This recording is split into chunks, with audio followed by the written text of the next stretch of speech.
Dani Gasparini, and welcome to this segment of Penn Voice. I am joined today by David T. Taufoou, and I am also joined by Pitu Mahoni. We can't call you David, so we've got to call you T, right?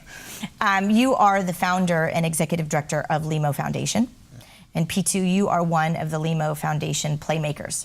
So we're going to tell our audience a little bit about what it's like to be a playmaker. But T, let's start with you. Tell us a little bit about LEMO Foundation, why you wanted to start this nonprofit, and a little bit about what you do. LEMO is a 501c3 nonprofit here in the peninsula that is focused on educating and inspiring high school student athletes to be the best version they can be. And we do it through four different programs: academics, athletics, life skills, and we just launched our LEMO Business School this year. Okay.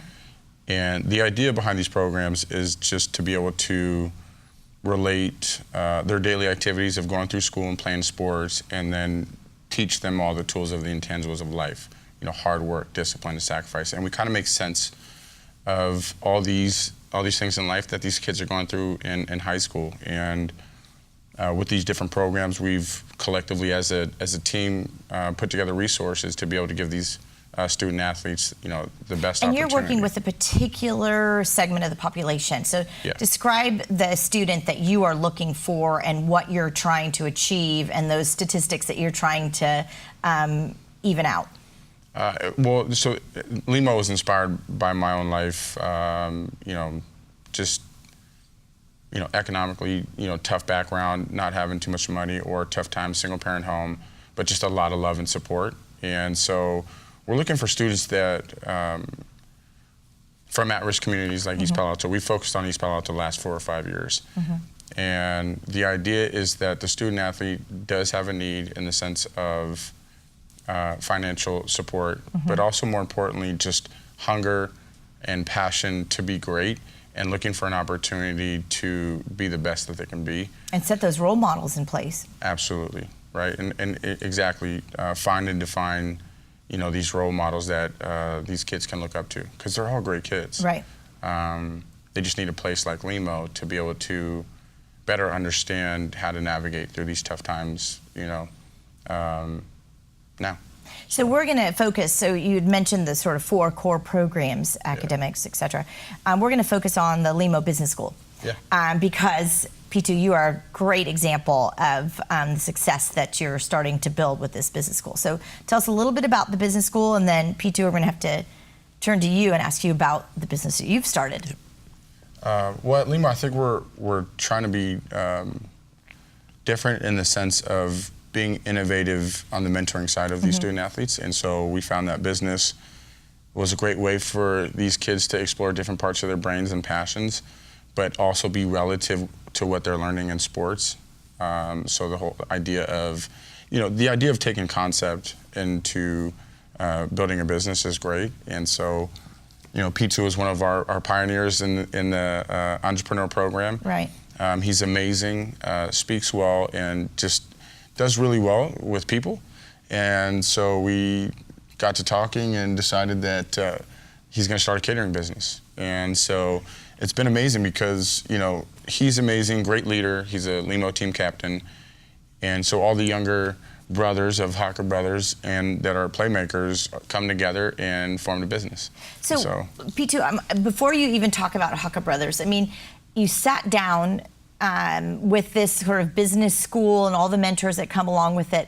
How did you even decide what you wanted to do? What were some of the things that you thought about before you even thought, I'm going to open up my own business?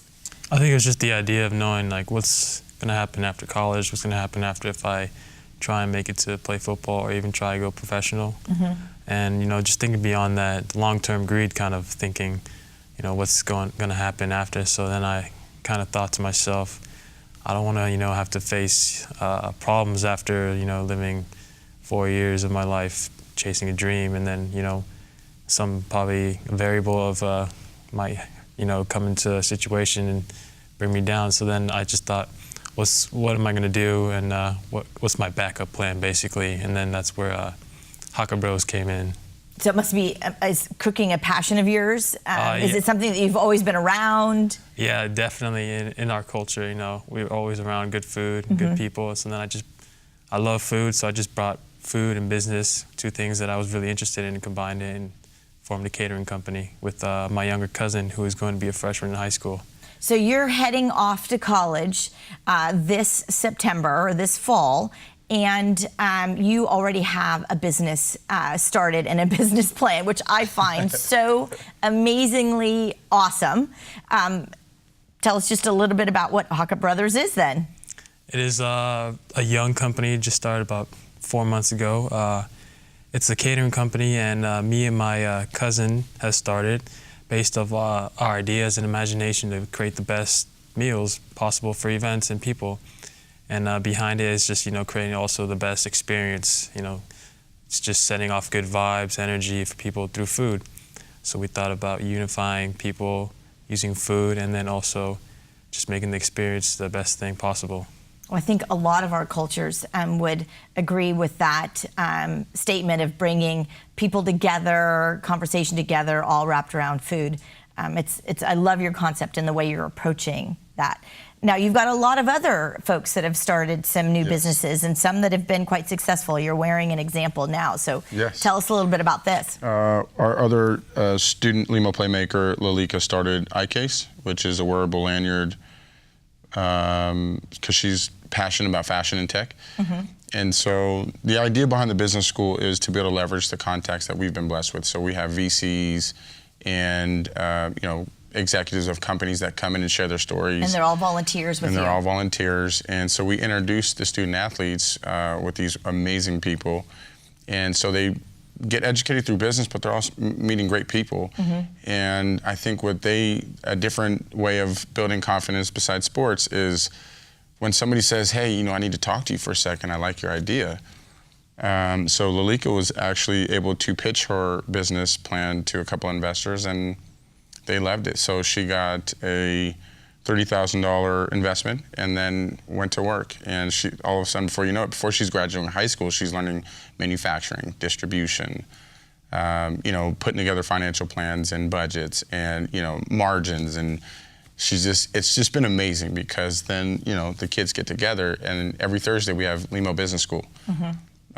Where the students get together and talk about, where they're at in their business and how they need help or how they can help each other. And it's just been amazing to watch them all grow. And then we have Langi, who started Disruptive Desserts, which is amazing, desserts on the fly, and she's been amazing. And then one more, we have Calais, which is a fashion line that Pitu's younger sister started. So how do people find out about these young entrepreneurs and how they might get a hold of an iCase, or how they might get in touch with these young entrepreneurs and the businesses that they've stared? Two ways. We would encourage you to come out and visit us at the Foundry in Redwood City.